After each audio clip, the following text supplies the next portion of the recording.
Hey everyone, it's Mari Clark, and I have a card making process to share with you here today. I'm going to be using a stamp set from Neat and Tangled called My Favorite Nut, and I've been creating a lot of Valentine's cards lately in my craft room. So I'm just working on some Strathmore Bristol Smooth paper here, and I've cut it down to 4¼ by 5½. I'm just taking a My Favorite Thing stitched scallop basic edges die to create a little scalloped edge on that edge of that front top fold.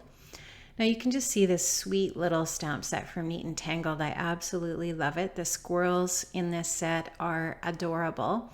And when I saw this set, I had to have it. There was another set with the similar types of images around Thanksgiving time, I think it was, and it sold out really quickly and I didn't get my hands on it. So when this came out, I quickly grabbed it because it is absolutely adorable. So what I'm going to do is just use my MISTI tool to make sure that I get a really well stamped image positioned in exactly the spot where I want it. So I'm just going to stamp this image basically in the center of that front of the card, and I'm going to use some VersaFine Onyx black ink here to stamp my image, and I'm going to do some watercoloring. So this ink is waterproof, but it is also I'm also going to do some heat embossing as well. Sorry. So I'm going to just take my clear embossing powder and I'm going to apply that onto the stamped image here, and then I will heat emboss that. So this is, I think it's just some Stampin' Up! Clear embossing powder. I was a Stampin' Up! Demonstrator for quite a few years, and I have quite a few of their products. I still really love their inks and obviously their embossing powder. Lots of still really great products from Stampin' Up! In my stash, that's for sure. I'm just going to take my heat tool and I'm going to get that embossing powder all nicely heated up and melted. And I'm going to take a Tim Holtz distress tool here, and I'm going to use a couple of distress inks to create some sky and some grass. So I'm going to use peacock feathers for my sky, and I'm going to use twisted citron for my grass.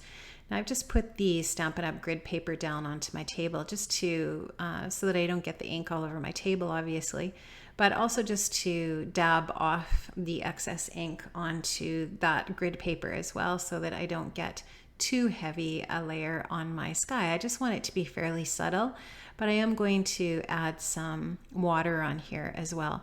Now you'll notice that I'm just going right over top of my little squirrel. I created a little mask for my little squirrel just using some post-it tape. So all I did with my post-it tape is I just stamped my image onto the tape and I fussy cut around the image, and that just makes a really easy little mask.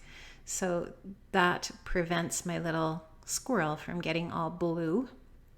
And now I'm just going to move that paper that I'm using, and that this paper that I'm using to mask off the sky and then the grass just allows me to get a nice line, a nice fine defined line between the green and the blue ink to create the sky and the grass. Now this is going to be really subtle and simple, and I think, you know, one of the reasons why I like this style of card is because it is so clean looking and super simple to create, and I just think it is nice to have, you know, it's nice to have that clean look as well. So I'm just taking that twisted citron there, adding that ink on for the grass, and we'll just remove that tape a little bit and get that green right over to the edges there so that it doesn't look like that grass just ends where that tape was covering it. So just get a little bit more on there, and just about done with this process with the distress ink. So now I'm pretty much finished with that, and I like how that looks. And I am going to splatter some water on here as well, just to create a little more of a distressed look and create a little more texture with that distress ink.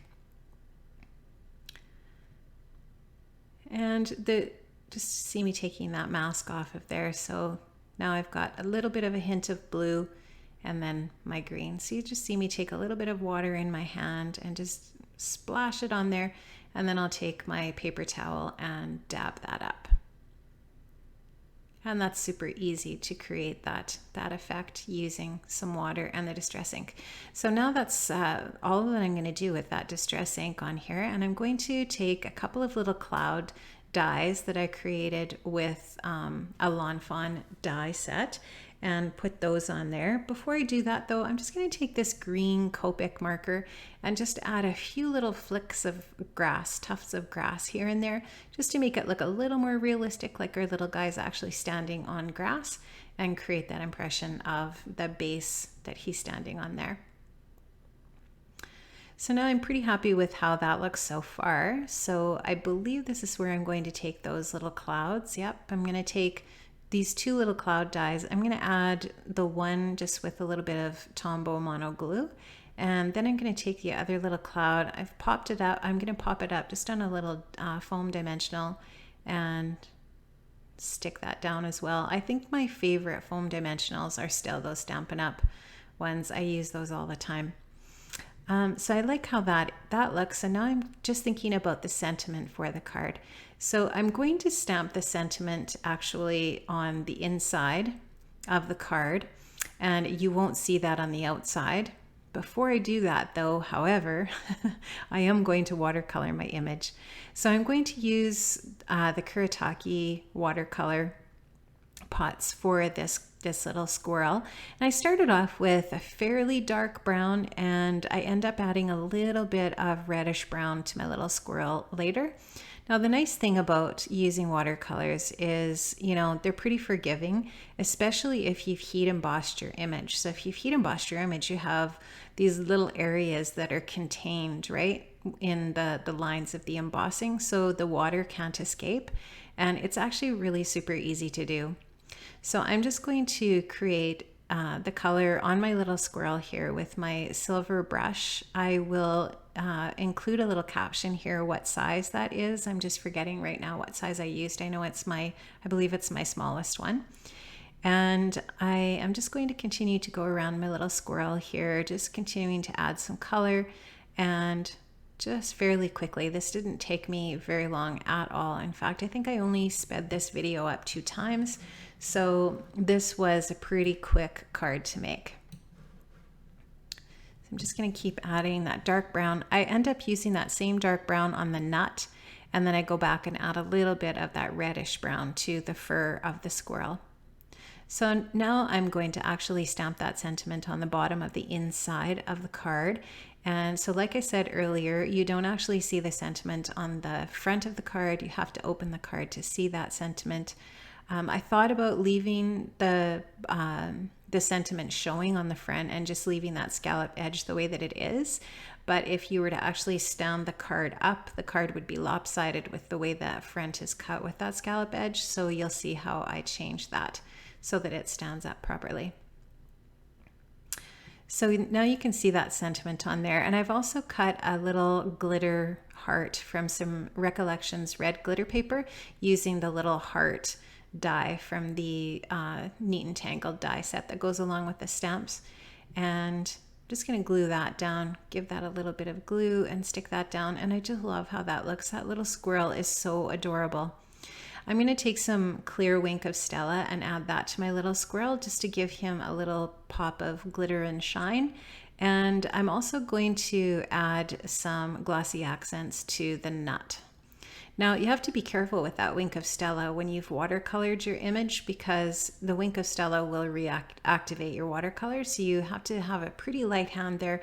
Make sure that you're not adding too much liquid to your watercolor area.